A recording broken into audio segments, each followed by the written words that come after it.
mean, we'll talk about a team that could turn it around. I don't know if anyone drank the Kool-Aid yet, but I spilled it. the New England Patriots with an upset win over Buffalo. We got into that in our last pod. They go in down to Hard Rock Stadium to play Tua and Tyreek. How are we feeling about the track meet coming up?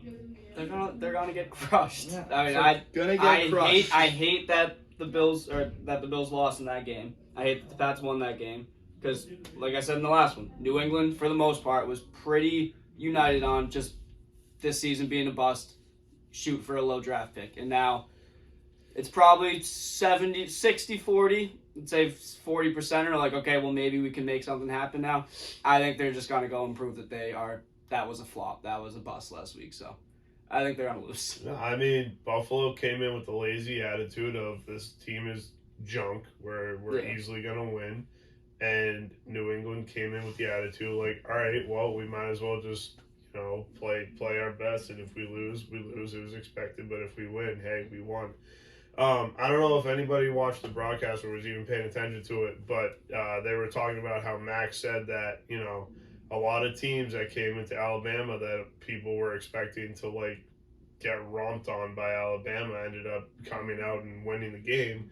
And he was saying that that's the attitude they need to have going into Buffalo or going up against Buffalo. Well, that's the attitude you need to have going into Miami if you want really to keep every winning. game. Yeah. At this point, yeah. I mean, I guess. Yeah. But, I mean, out of the three New England teams that are left right now, the Patriots have the hardest schedule.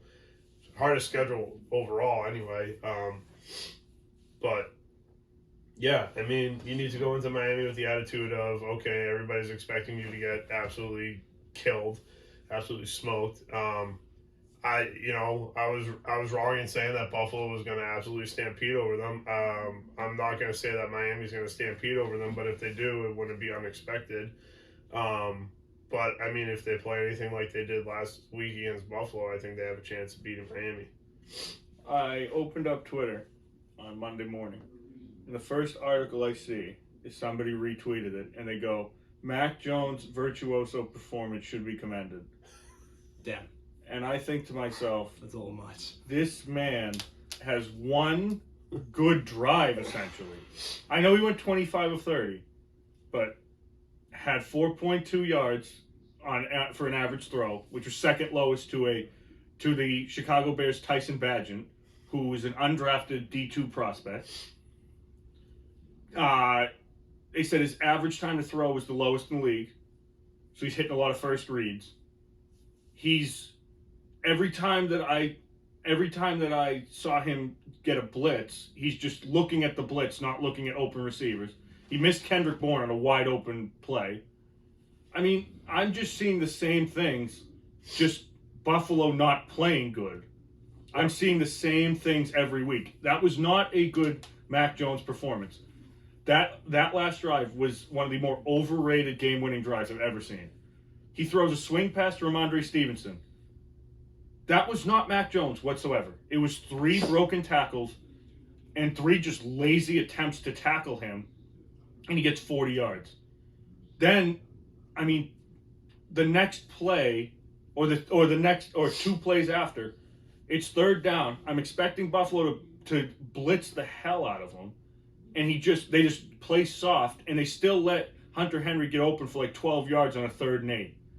So it's I don't understand what Buffalo's doing on that.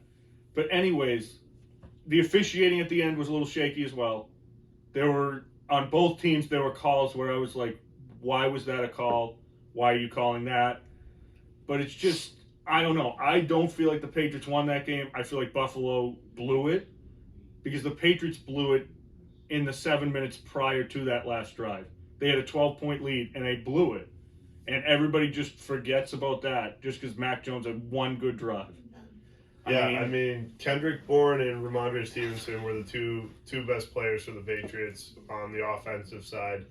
And when you have a defense like Buffalo and Micah Hyde's the only one showing up, that's kind of sad and very dismal for Buffalo fans. And I mean, even even the defense for the Patriots wasn't that great. Like your defensive line, your linebackers were probably your best assets in that game.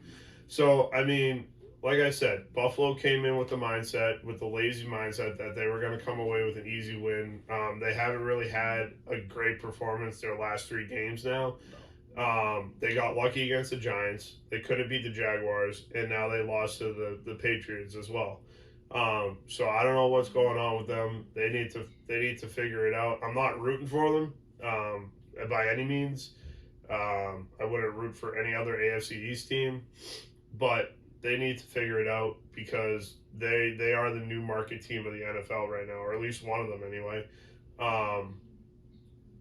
Because that's who new NFL fans want to come watch. They want to see Buffalo. They want to see the Kansas City Chiefs. They want to see the Philadelphia Eagles, the 49ers. Because you don't have Tom Brady anymore. You don't have Peyton Manning anymore. I mean, it used to be the Colts and the Patriots. That's who football fans wanted to see. Drew Brees. But it's turning over now. It's a new generation. These are it pains me to say it, but those are the teams that people want to see now, is the Chiefs, the Eagles, the Bills. So the Bills need to figure it out if the NFL wants their fan base to keep rising. They'll always be little bro to me. With that, we will wrap up our daily sports talk. We had a lot to talk about. We'll be back at you next week. Go Pats!